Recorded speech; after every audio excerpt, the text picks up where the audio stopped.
Vous le savez, la France insoumise est une contradiction vivante. En fait, tout ce qu'ils veulent appliquer en France, ils sont radicalement contre dans la totalité des pays étrangers. C'est assez spécial.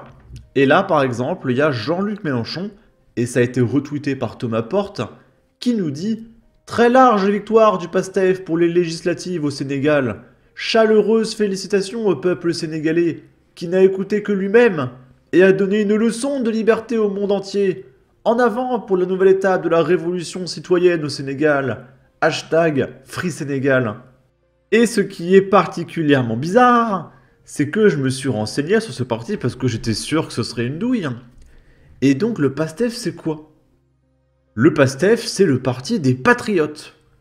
Donc l'équivalent de Éric Zemmour en France. Et ils ont 4 points principaux. Petit 1, le patriotisme. L'intérêt supérieur du Sénégal doit être au-dessus de toute autre considération individuelle ou partisane. Chaque Sénégalais doit participer à la construction sans fin d'un Sénégal prospère, libre et fier. Travail. Lorsque le travail est érigé au rang de valeur, lorsque cette valeur est incarnée par des dirigeants de qualité, le travail se révèle source d'épanouissement au-delà de la rémunération matérielle qu'il procure. Alors c'est bizarre, hein, parce que ça c'est carrément Éric Zemmour plus, hein. Mais au Sénégal c'est génial, c'est merveilleux, d'accord. Fraternité, prendre conscience des autres, toujours tenter de concilier son intérêt propre avec l'intérêt des autres. La fraternité est le sentiment qui permet d'y parvenir et chacun doit s'efforcer de cultiver. Et pourquoi Jean-Luc Mélenchon soutient ce parti? À mon avis, c'est pour le 4e point. Éthique. Les bases éthiques du comportement individuel, chacun peut les puiser dans la religion s'il en pratique, dans la tradition s'il y est attaché, ou en l'absence même de référentiel axiologique, dans la simple conscience que certains actes nuisent à l'intérêt collectif. Non, même ça colle pas en fait. En fait, même ça colle pas. Enfin, ok, il y a de l'expression de la religion, mais certains actes nuisent à l'intérêt collectif, ça colle pas avec la France insoumise. Ils sont individualistes. Je comprends pas. Si quelqu'un sait pourquoi la France insoumise soutient Éric Zemmour au Sénégal, il va falloir m'expliquer. Hein. Je comprends plus. Là, alors c'est bizarre. Il y a eu une manifestation patriote de reconquête en la mémoire de Thomas et Nicolas, donc des gamins morts. Et il y a un hommage pour des Français en France. Et la France insoumise, ce parti qui soutient des patriotes, qui ont à cœur la valeur travail et la fraternité, d'accord. Ils sont venus faire une contre-manifestation.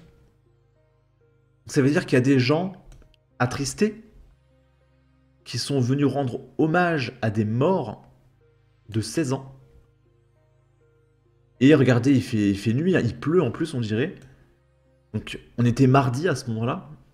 Donc je pense que c'est des mecs qui travaillent pas. Donc regardez tous la main vers le ciel, hein, ça rappelle une certaine période, hein, de notre histoire, d'il y a environ 70 ans. Et ils crient tous en chœur. Voilà, c'est assez flippant contre les racistes. Donc ces gens, au lieu de bosser, voilà, à 19h, 20h, 21h, ils se pointent, ils se rassemblent, ils s'organisent pour aller interrompre des hommages à des morts.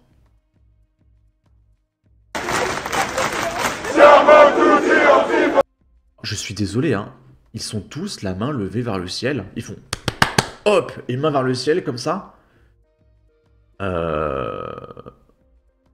C'est terrifiant.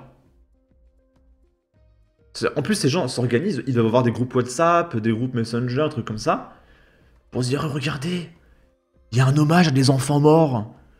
Les gars, on va se retrouver, et on va empêcher les gens de rendre hommage à des morts.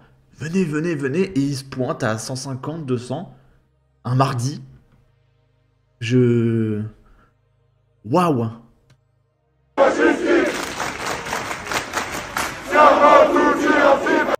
Mais je vous jure que ça rappelle les heures les plus sombres, mais regardez! C'est le même geste!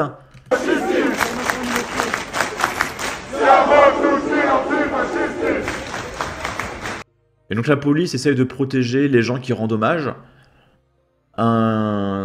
Et ils ont interdiction d'aller éclater ces fascistes. Parce que là c'est du fascisme pur et simple. Hein. Là, c'est la définition du terme. Hein. Donc là, on tolère le fascisme. Voilà, tout simplement.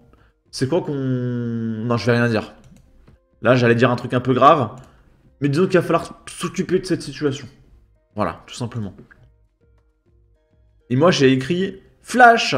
Un docteur a réalisé un IRM d'un cerveau de gauchiste. Voici les résultats. » Heureusement que je suis là pour apporter un peu d'humour. Hein.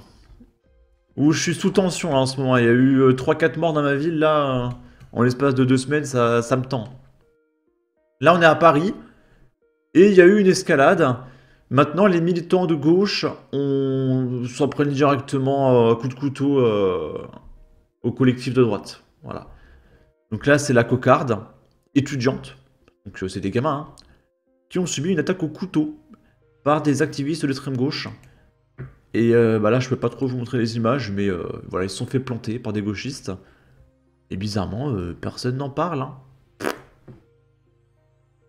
Voilà, t'as des mecs qui ont le poing levé vers le ciel, qui se réunissent, qui crient ensemble comme des golems, qui poignardent des gens.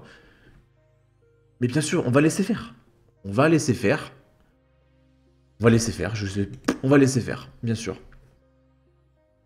Là, c'est la France insoumise qui hurle parce qu'il y a une utilisation illégale de la reconnaissance faciale par la gendarmerie. Et du coup, la gendarmerie arrive à retrouver des criminels. Et c'est très problématique. Parce que l'électorat de la France insoumise est majoritairement constitué des criminels, des enfants et des migrants. Et du coup, là, on s'en prend directement à l'électorat de la France insoumise.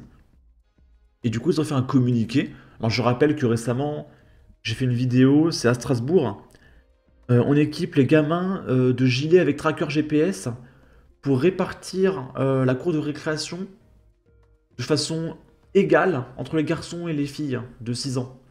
Parce qu'il y a trop de masculinité toxique.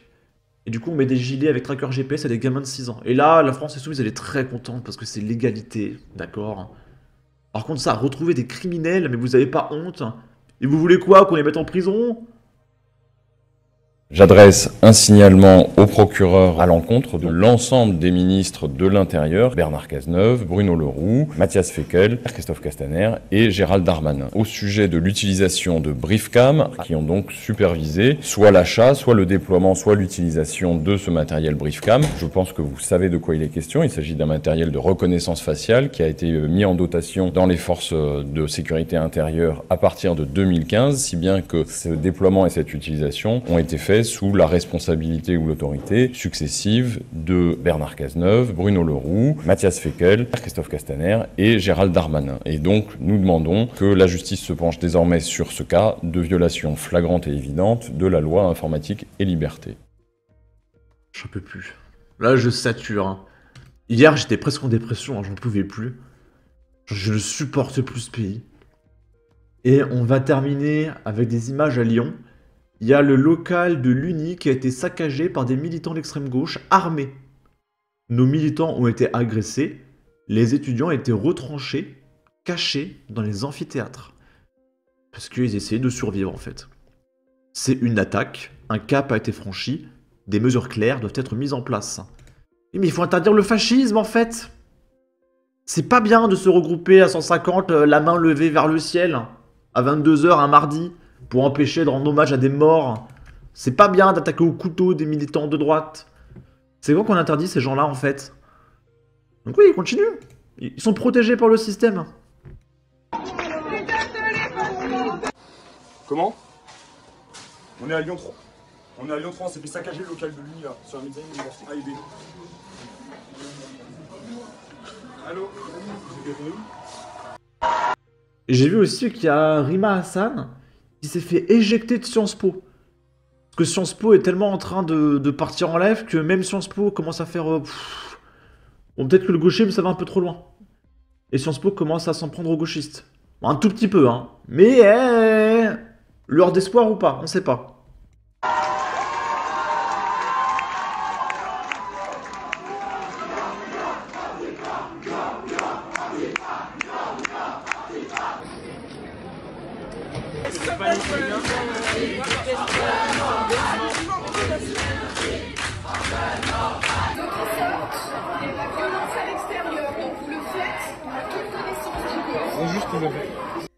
Je ne supporte plus la gauche. Je ne supporte plus ce pays, mais vraiment là, je suis dans une phase... Je suis dans un mauvais mood là. J'ai besoin de bonnes nouvelles, s'il vous plaît. Je vais pas bien, j'en ai marre de la gauche. Bon, sur ce, n'hésitez pas à donner votre avis, votre opinion, à partager, liker, commenter, ça aidera au référencement de la vidéo sur YouTube. Abonnez-vous, suivez-moi sur Twitter, prenez soin de vous, salut!